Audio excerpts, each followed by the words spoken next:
Have you ever said, well, I've seen it all now? And then the world is like, oh, yeah, well, watch this. I thought we had hit peak stress when people started sleeping in weighted blankets, which is not too bad. I can kind of understand that. But drinking from emotional support water bottles, then people started paying to smash printers and computers with baseball bats in what's called rage rooms. Have you guys seen that? And then what I thought couldn't be topped. I recently met a man who had two monkeys with him, and I assumed that they were pets or he was a breeder. And when I asked him about the monkeys, he told me they were his emotional support monkeys. But it's gotten even crazier than blankets, bottles, and monkeys. Grown adults are sucking on pacifiers. I can't believe we're even talking about this, but I couldn't wait to have this conversation with you. So stick around. I'm going to give you all the details and be sure to stay to the end because I'm going to offer some very impactful, much needed coping skills that will prevent you from sucking on a pacifier. So let's go.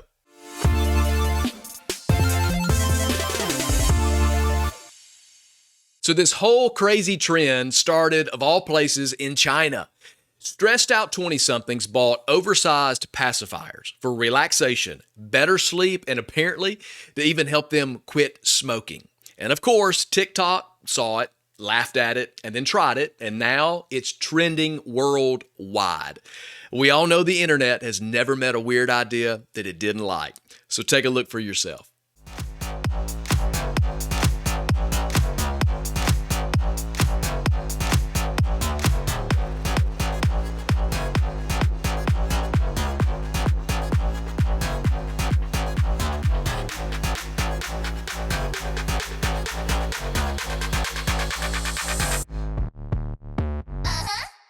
So as silly as it looks and as silly as it is, there's actually a psychological reason behind it. It's called regression. It's one of those defense mechanisms that your brain keeps in its first aid kit. See, when life starts lifing and stress gets too high and then the problems that you have starts to feel unmanageable, your brain basically says, hey, can you remember when life was simple? Let's go back there for a minute. So it pulls out behaviors from your childhood that used to bring you comfort. See, when you were a kid, the formula was simple. You just cried, then someone took care of you, made it okay, and then everything was fine. See, back then, you didn't have bills to pay, emails to answer, or have to figure out why your car is making that really weird sound. See, comfort came quick, and you didn't have to do anything for it. Today, you cry, you check your email, you cry again, and then before you know it, 2 days later, Amazon delivers your coping mechanism in the form of a weighted blanket and a monkey holding an emotional support water bottle, apparently holding a pacifier. See, it's your brain's way of chasing that sense of safety. Even if it looks ridiculous to everyone else, your brain is craving the safety. But all jokes aside, this pacifier thing, it shows how under-equipped we are as adults to handle stress. We're just reaching for whatever feels instantly comforting instead of building healthy, long-term coping skills. We have a minimum capacity to be able to handle stress and obstacles in our lives. And this is the bigger issue. This isn't just about quirky, certainly weird habits. It's a symptom of a larger capacity problem. So many people are already operating at their emotional limit before the workday even starts. So then, when the stress of deadlines, feedback, or extra effort starts to show up, hard work, there's no margin for it. The tank is empty. There's nothing left to give. I think that's why we see so much frustration over the very idea of hard work. It's not that people are lazy. Some are, but not all. It's that these individuals, our culture today, they've just never built the muscle to carry weight over time without collapsing. And this pacifier trend, it's just a visible, slightly ridiculous reminder that for a lot of us, the line between, oh, I'm doing fine and I can't do this is thinner than ever. So if you're feeling fragile and the idea of sustained effort just feels overwhelming, don't order a pacifier, please. Let me help you build some emotional muscle, the capacity to carry stress without breaking down or reaching for the nearest comfort crutch. What I'm going to share today is not a quick fix, and it's certainly not baby gear, which is better, but they are practical. And they are tools that help you grow, they help you get stronger, and they will expand your ability to cope. So here are 5 substitutes for adult pacifiers, 5 things that will help you grow your capacity. Number 1, manage the mountain. This is stress management, to manage the mountains in your life. Stress is sneaky. It loves to pile up, and then it makes everything feel like a mountain instead of a molehill. So the very first thing is to manage the mountain. Break your work into smaller tasks. Prioritize what actually needs your attention today, not just what's screaming the loudest from the people around you. What is most important? Use your calendars, use timers, or those sticky notes that were all over the office? Use those if you have to. You can imagine yourself as a master chef cooking a complicated meal. So you wouldn't throw every ingredient in at once and then just hope for the best. You tackle each ingredient one step at a time, and it's the same way to deal with your stress. And then number 2, switch seats. Switch seats. This is emotional regulation. Do you ever feel like your emotions are driving you and you're just hanging on for dear life? See, that's where emotional regulation comes in. It's basically learning to switch seats and drive your emotions instead of letting your emotions drive you. And that's important. This means noticing your feelings without letting them hijack your day or take over. Be honest with what you feel, but realize it's just a feeling. So if you're feeling frustrated, recognize it, but understand it's a feeling and it will pass. So if your feelings are driving, switch seats. Drive your feelings. Don't let them drive you. Feelings change. Feelings are fleeting. Lead them and do not let them lead you. And then number 3, crack the case. This is problem solving. Crack the case. Try to find an answer for the problem that you have. Think of this like your Sherlock Holmes. Do you guys remember him? If not, just imagine your favorite crime solver. But instead of solving crimes, you are cracking the case of this question: how do I not lose my mind today? That's the big goal. How do we stay in it without losing our mind? So let me give you a process here to crack the case. Just a few things extra here that I think are very applicable and very easy. The first thing is identify the mystery. This is what that means. What's stressing you out? Can you identify the mystery of the problem that's making you feel like you need to suck on a pacifier? See, break it down like a detective that would be inspecting clues.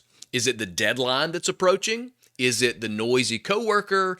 Is it you're missing lunch in the break room because someone took it out of the fridge? See, just get clear on what's really going on. Don't let your feelings cloud your judgment. Get very clear and specific on what it is.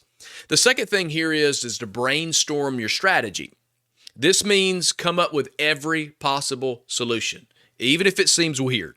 And I guess that's how we got to pacifiers. But see, when you start brainstorming your strategy, it's giving you this desire to fix it, not just sit in it. Oftentimes, your emotions, being overwhelmed, just cause you to sit in your misery. But when you brainstorm a strategy, you're encouraging yourself, motivating yourself to come up with every possible solution. And then step 3, weigh the evidence. Look at the pros and cons of every idea that you just come up with. Ask yourself which one is doable, which one may make things worse, which one is crazy, like a pacifier. Pick the solution that has the best chance to crack the case. And then step 4, take action. Don't wait for the perfect moment. Don't wait for someone to throw you a party. Don't wait for someone to carry you or to make you feel better or to sing a song for you. You have to get the initiative. You have to take action. You have to pick yourself up out of your pity, out of your emotions, and you have to take action. You have to start working on your solution. Fear, your problems, they will paralyze you. When you are overwhelmed in your feelings and they take over, you'll sit paralyzed, sucking on a pacifier. So just take action. You've identified some steps. Now begin to carry out the plan. And then step 5 here is review the case file. Did your plan work? Well, if not, that's okay, because even the best detectives, hey, they have a few dead ends, right? So that means you just try something different. Remember, problem solving isn't about having all of the answers up front. It's about taking the information that you have and then turn that stressful situation into something that is manageable. Work with what you have in order to find a solution. And then number 4, body build. This is your physical care, body build. So the goal is not to be a gym rat. I'm not talking about a literal bodybuilder, but your physical care, your physical health, it matters. Regular exercise isn't just for fitness models. It's for anyone who's desiring those magical mood lifters, those endorphins. See, a simple 10-minute walk or a game of pickleball, it can help. You have to get your body moving. And then let's not forget about the fuel. How are you feeding your body? Your body runs on what you put in it. So you have to be careful about what you're putting in your body. Cut back on the emotional junk food. You notice it. You get emotional, you get overwhelmed by life, you've got a lot of stress, and you find yourself eating out of emotion. That's caffeine, alcohol, a lot of sugar-filled drinks, a lot of snacks. They may give you a quick buzz, but ultimately, they just lead to a crash, and they have absolutely no benefit. You have to think of your body as a high-performance machine. You wouldn't pour cheap gas into a sports car and then expect it to win the race. Treat your body like a VIP. And then number 5, be bigger. Be bigger. This is community. Unions, social movements, support groups, teams, and armies, they all share something in common. They are bigger in community than they are as individuals. I want to encourage you to find your people.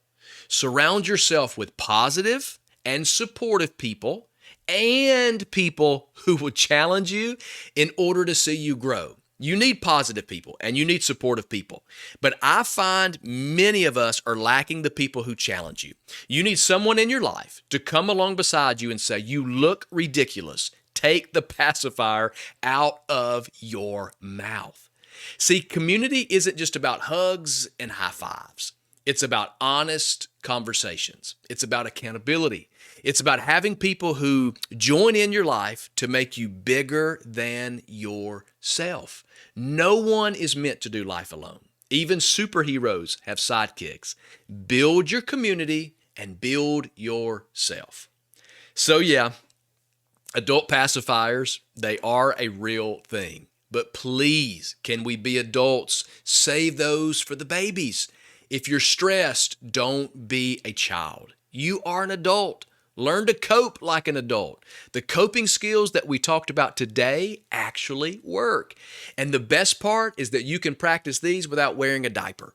Because you know babies who suck on pacifiers, they also wear diapers. And please, for all that is sane, we have to draw the line somewhere. Hey, thanks for being a part of this conversation. If you enjoyed our time together, like, share, subscribe so more people can join this conversation with us. And here's something I would love to know. What's the weirdest thing that you've ever done to deal with stress? Let's talk about it in the comments, and I'll see you on the next one.